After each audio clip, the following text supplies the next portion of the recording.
Something interesting happened yesterday. When we wrapped up the show, an article was dropped, an editorial piece was dropped by the New York Times. Now, for those of you who don't know, the New York Times is this well-respected, authoritative, and honorable news rag here in the good old US of A. Okay, let's face it. I've made it very clear my opinions of the New York Times, my thoughts of them as an institution, and pretty much how they help contribute to the neoliberal agenda. Gone are the days when media was once respected, because now everything in media is owned by corporations. But the New York Times did an editorial.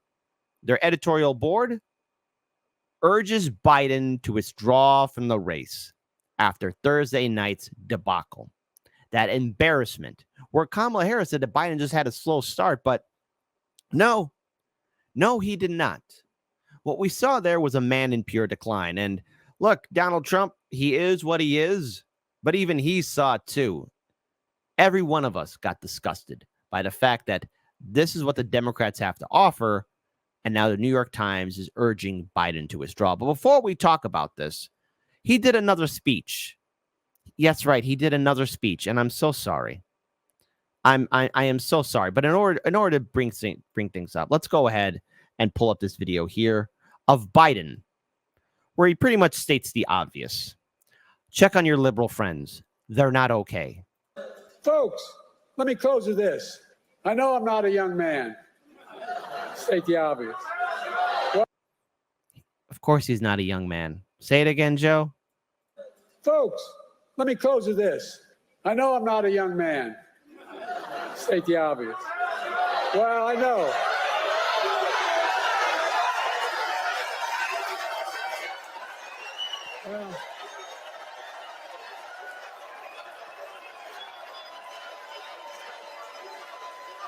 Well, these people are not okay. These are lemmings. These are individuals who are in collective denial after what happened on Thursday.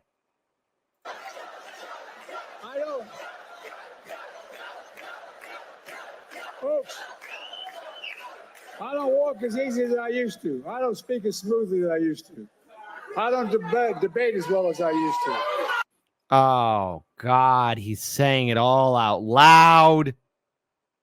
I know I'm not a young man. I'm not as young as I used to be. I can't walk as well as I used to be. I can't debate as well as I used to be. This is...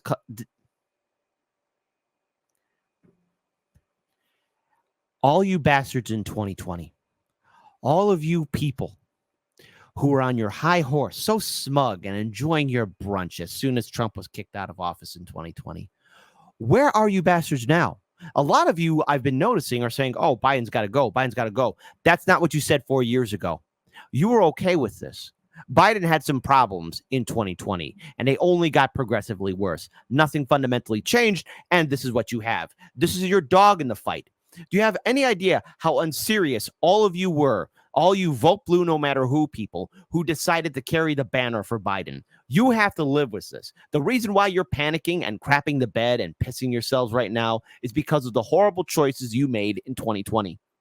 Because you allowed the DNC to remain a corrupt institution. And of course, Bernie, hey, you're part of this too. You nutless wonder cuck. This is what happens when you give up your integrity, but you never had it in the first place. So I don't know what you gave up.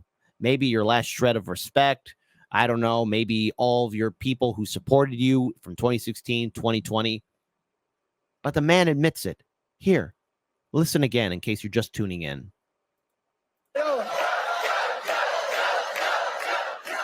Folks, I don't walk as easy as I used to. I don't speak as smoothly as I used to. I don't debate as well as I used to. But I know what I do know. I know how to tell the truth.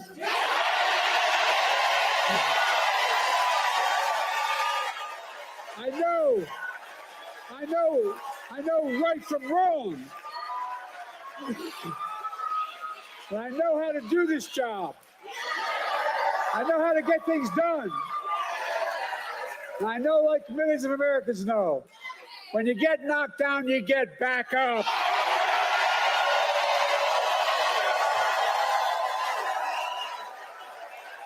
Just like how you fell off your bicycle, or how you trip on stages, or how you trip climbing up the stairs to Air Force One, which now you have to take the secondary door, because going up those large flights of stairs is a little bit tough on you. No, Biden is actually telling the truth here. He knows how to get things done. And here, let's list his accomplishments. He knows how to turn a blind eye to political corruption that's happening within the DNC and RNC. He knows how to turn a blind eye to insider trading that all of Congress is partaking in. He knows how to pretty much lie and dismiss any concerns that are happening south of the border because the kids are still in cages. Oh, he also knows very well how to appease bankers and Wall Street executives and hedge fund managers because Wall Street is still running amok. Yes, of course, Wall Street's all upset with him about the economy, but when is Wall Street never upset? Because they always keep on wanting more. He knows how to appease his corporate donors, and he knows how to appease his number one fans, AIPAC, because Biden, well, even though he has given harsh warnings to Netanyahu, he knows when to stay out of Netanyahu and the Israeli government's way. He knows all too well how to give money to Ukraine, billions of dollars that, well, we lost track of. Hey, folks, how would you feel if you lost track of $1 billion? Joe Biden also knows very well how to use the political system to go after his opponents, not only Donald Trump, but for the DNC to actively go after against independents and third-party candidates, which is why third parties and independents for years, decades, have been struggling to get on the ballot. Joe Biden once said that he gladly would prostitute himself to corporations. This is who he is. He knows what he's doing because he's a politician. But in regards to getting things done for the people, no, you're at the bottom of the totem pole. In fact, you're underneath the totem pole. I want to pull up this video here too. It's of Biden standing, staring like a statue. Here in North Carolina and across America, who are working hard to find a secure place in the middle class. The moms who worry that their daughter, I saw in him then the same character that I see in him today. And even though he has faced unimaginable tragedies, his optimism is undaunted. His strength is I want to read this chat here. Chicago Great One says, disagree, Kit. He absolutely does not know what he's doing. He is following the orders from his handlers. Oh, he knows how to follow orders. Hey, we can agree. See, that's what I love about my audience. Sometimes, you guys speak some truth here, and we can compromise. We can meet at the middle of the road. So he does know what he's doing. He knows how to follow orders of the neoliberal agenda. So there you go. Hey, it's a win-win. See? Democracy. unshakable. His hope is undeterred. I saw in him then the same character that I see in him today. That's the president, frozen like a statue. And even though he has faced unimaginable tragedies, his optimism is undaunted. He just doesn't know. He doesn't know where he's at. So let's get to the juicy part. This is from RT, just to trigger the libs, because the New York Times is behind a paywall, and F the New York Times. New York Times urges Biden to withdraw. Voters can no longer ignore the president's deteriorating condition, the U.S. newspaper's editorial board has warned. So remember all the times all of you were on social media? Go back to 2020. I don't mean to open up this wound, but pay close attention. And this is where you at home watching, or you on the train listening, or wherever you're at, however you're listening to this program, this is where you get to be a prick of the highest order. You get to be that guy or gal. How many times have you told people via in person, over the phone, text message, on social media about Biden's deteriorating condition, and constantly getting pushed back or dismissed, or being called ageist or sexist or a racist or a Trump supporter, or you're just ignorant? We all saw it. No one just wanted to admit it. This is how you know the media has successfully brainwashed a lot of people within the Democratic Party, especially CNN and MSNBC, because they have their biases, and their biases are connected to the neoliberal Democrats. In turn, people were in collective denial because of what Donald Trump did or said or posted on social media. So many people were easily triggered and they felt unsafe. This is what happens when you have Trump derangement syndrome. This is what happens when you have a country where there are people who have good intentions but are not serious people. U.S. Democrats must admit that President Joe Biden is no longer capable of defeating Donald Trump on Election Day in November. This is truth. And that they need to find a stronger candidate to replace him, the New York Times editorial board wrote on Friday. Now, here's what I'll agree. Yes, the New York Times is correct. Biden needs to be replaced. But that should have happened in the first months of 2023, not now in 2024, because it is right now, according to my calendar, June 29th. Next month is July, August, September, October. 4 months. Now, a lot can happen in 4 months. But the thing is, the Democrats and the Democratic voting base is not excited. It's not energized. The primary numbers have been absolutely abysmal. They're not able to pull out the numbers that they used to in 2016 and 2020. People aren't excited. The New York Times is correct, but you're a year late, and I'm being generous with that year. Hell, really? Perhaps they should have been talking about this and doing this in 2022. The appeal came a day after Biden delivered what was universally seen as a disastrous performance against Donald Trump during a live presidential debate in Atlanta, Georgia. Observers noted that Biden appeared frail and confused, struggling to finish his sentences and mixing up words when speaking. In a piece published on Friday, the New York Times expressed doubt that Biden can repeat his 2020 victory over Trump. It wasn't really a victory. He won by the skin of his teeth, okay? That is no longer a sufficient rationale for why Biden. That is no longer a sufficient rationale for why Mr. Biden should be the Democratic nominee this year, the editorial board wrote. Voters cannot be expected to ignore what was instead plain to see. Biden is not the man he was 4 years ago. Oh, ow.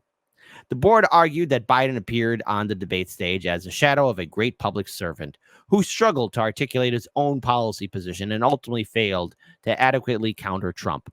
To which I had to say, shadow of a great public servant. So let's talk about this public servant. You've heard this before, but in case to the Vote Blue No Matter Who crowd, your boy Joe Biden, the old dog himself, gladly prostituted himself to corporations, browbeaten and yelled at Anita Hill, a woman who came forward about abuse and harassment. This is the same Joe Biden who's had numerous accusations of abuse, harassment, and assault towards women.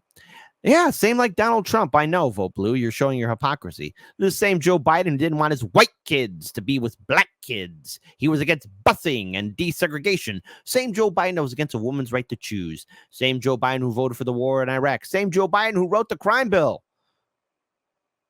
Do I need to continue on? These are some of his greatest hits, Vote Blue No Matter Who. Good public servant, after all. He's one of the designers of the neoliberal nightmare that we are living in. Brilliant move. Hey, Bernie, AOC. I remember last year when Biden said he was going to run, and you two ran out the gates to endorse him right away. Don't forget that, because I didn't forget that.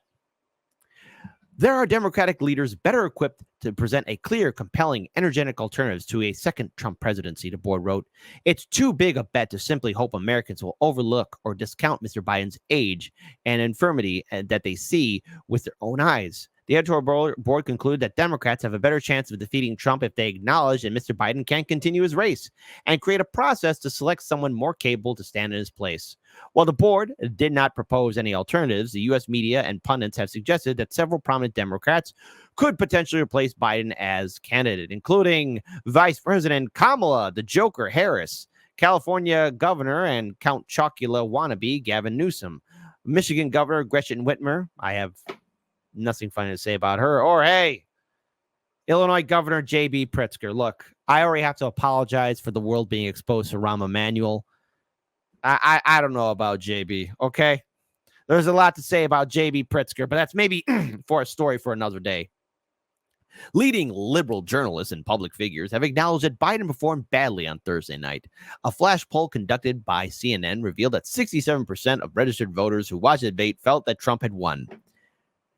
Truth be told, yes, Trump did win. The biggest losers were the American people. Of course, the Biden lost. I would say this is also a boon for third parties and independents, which I do want to see. Maybe third parties can capitalize off this. Who knows? We shall see. Several outlets cited unnamed Biden staffers who tried to justify the president's performance by saying he's been suffering from a cold and was overprepared, relaying on a minutia. So he was overprepared. He was overprepared. Biden appeared to acknowledge his flaws shortly after the debate. I know I'm not a young man, to state the obvious, he told a crowd at Raleigh, North Carolina, the first video I played. I don't speak as smoothly as I used to. I don't debate as well as I used to. Nevertheless, he vowed to continue to campaign and insisted that he is the best qualified for the presidency. I know how to get things done. Oh, yeah, because you're a corporate sellout. And I know, like millions of Americans know, when you get knocked down, you get back up. So let's do a comparison. Let's go back in time. Here's Biden in 2012 and Biden in 2024. You can cut tax rates by 20% and still preserve these important preferences for middle-class taxpayers. Not mathematically possible. It is mathematically possible. It's been done before. It's precisely what we're proposing. It has never been done before. It's been done a couple of times. It has never been Jack done Kennedy before. lowered tax rates, increased growth. Ronald Reagan. Now you're Jack Kennedy. Ronald Reagan. Republicans and Democrats have worked together on this. I understand you guys aren't used to doing bipartisan deals. We told each other what we're going to do. When we did it with Reagan, he said, here are the things we're going to cut. Framework. Let's work together to fill in the details. That's exactly, that's how you get things done. You work with Congress. Look, let me say it this way. That's coming from the Republican Congress working bipartisanly. Mitt Romney. 7% rating. Mitt Romney. That was him 12 years ago. 2012. Now, that's when we all thought the world was going to end, according to the Mayan calendar. That wasn't the case. But, keyword here is but. Biden was more articulate, a little bit more on point. Everyone, here's a disaster. You can see he is 6'5" and only 223 pounds, or 235 pounds. Well, you said 6'4", 200. Well, anyway, that's what you're. Anyway, just take a look at what he says he is, and take a look at what he is. Look, I'd be happy to have a driving contest with him. I got my handicap, which when I was vice president, down to a 6. But by the way, I told you before, I'm happy to play golf if you carry your own bag. Think you can do it? That's the biggest line. He's a 6 handicap of all. I was an 8 handicap. Yeah. 8. Never. But I have, how many? I've seen you swing. I know you swing. Okay, let's don't act like children. President Trump, we're going to turn. They argued about golf. They argued like 2 old men fighting over a cold bowl of soup. 2 old men arguing about golf scores. That's the president. Now, the thing is, again, it's understandable why the New York Times is saying this, why he needs to go away, why he needs to be replaced. But can it be done in such a short amount of time? I mean, this is a very serious conversation that Democrats need to have with each other, that Democrats need to start acknowledging. During that same Raleigh conference in North Carolina, I want to pull up this video right here. Only 6 seconds. But even in 6 seconds, Biden can still sound like a stutterer. Donald Trump says he thinks overturning Roe v. Wade was a beautiful thing. Donald Trump says he thinks overturning Roe v. Wade was a beautiful thing. Trump says he thinks overturning Roe v. Wade was a beautiful thing. That's only 6 seconds. You want to see a minute of pain? His closing statements. And everything that comes in the United States of America. What I did, for example, he wants to get rid of the ability of Medicare for us to be able to negotiate drug prices with the big pharma companies. Well, guess what? We got it down to $35 for insulin instead of $400. No more than $2,000 for every senior, no matter how much prescription they need. You know what that did? That reduced the federal debt by $160 billion over 10 years because the government doesn't have to pay the exorbitant prices. I'm going to make that available to every senior all along. It's happening now, and everybody in America. He wants to get rid of that. I'm going to make sure that we have child care. We're going to significantly increase the credit people have for child care. I'm going to make sure we do something about what we're doing on lead pipes and all the things that are causing health problems for people across the country. This was a cover of Time magazine. Panic. Panic. Panic. Old man Biden wandering off. And what does Biden's campaign co-chair, Mitch, say? Mitch, tell the people what is going on. 32 seconds. The floor is yours. Sir, do you think Democrats should consider replacing Joe Biden at the top of the presidential ticket? I've had several raise the possibility privately in conversations. Well, this is a conversation that's been going on for the past 2.5 years. It's not likely to happen. Again, I think as the dust clears on this thing, this campaign has still got 4 months to go. And I think that Joe Biden's going to be the nominee, and I think Donald Trump's going to be the nominee. And the choice is going to be between a guy that fights for people and tries to lift people up and another guy that wants to rip this country apart and pull it up from its roots. So what can we take away from this? While there are many people in Biden's campaign, especially the voters that are still in collective denial, the media, our great adversaries, corporate media, CNN, MSNBC, New York Times, Washington Post, ABC, CBS, hell, even let's add in Fox News too. Why not? Add them all in. Add in all these institutions. They can't lie. I mean, they all see it. And the thing is, if they were to go along with and say, well, he's okay. No. In front of millions upon, you know what? Not millions. In front of the whole world for humanity to witness, for a global superpower in the year of 2024, Trump versus Biden, the people of the free world saw an old man stutter, stammer, look confused, look pale, look weak, look incompetent, frail. I'm rather surprised that the media actually has gone all in with just revealing, yeah, we're getting a lot of messages from panicked Democrats. Maybe this was part of the plan. Maybe this is the Democrats' Hail Mary to maybe get Biden to step down. Because after all, when I was doing the live stream show with Colin of INN yesterday, you know, we talked about how Biden declared himself as, yes, a one-term president. I remember he said that in 2020. Now here he is running again for a second term. If he follows through, if he gets reelected, once he walks out of office, he'll be 86 years old. He'll be the longest and oldest serving president in U.S. history. The oldest ever. He's not going to be all there.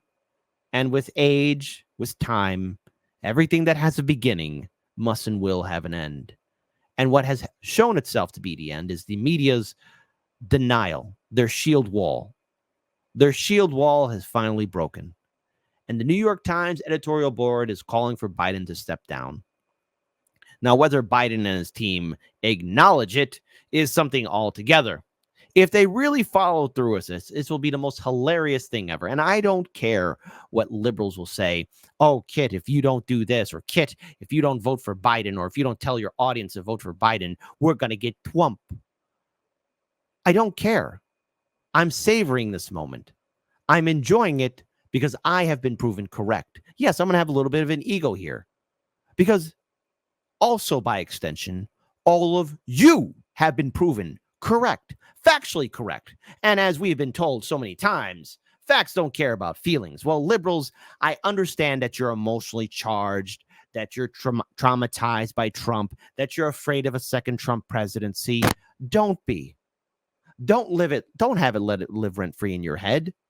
Embrace the fact that you guys made some mistakes, horrible, disastrous, long-term mistakes that will forever haunt the American people. Now, liberals, good luck with energizing your base. And no, I'm not going to tell my viewing audience how to vote. They can vote however which way you want, as all of you should. Gone are the days of the coalition and vote blue no matter who. Corporate media, remember, you told all of us progressives and independents that we just have to suck it up, shut up, and vote for Biden. Well, we're not going to do that. We're walking away from the two-party system. So liberals, corporate media, suck it up, shut up. You're stuck with Biden. And now the media is even saying for him to step down. And if you want to cry about it, just scream about it on TikTok. My audience and I, we're going to grab the popcorn and laugh at you, as we should. And if this makes me petty or evil in your eyes, so be it.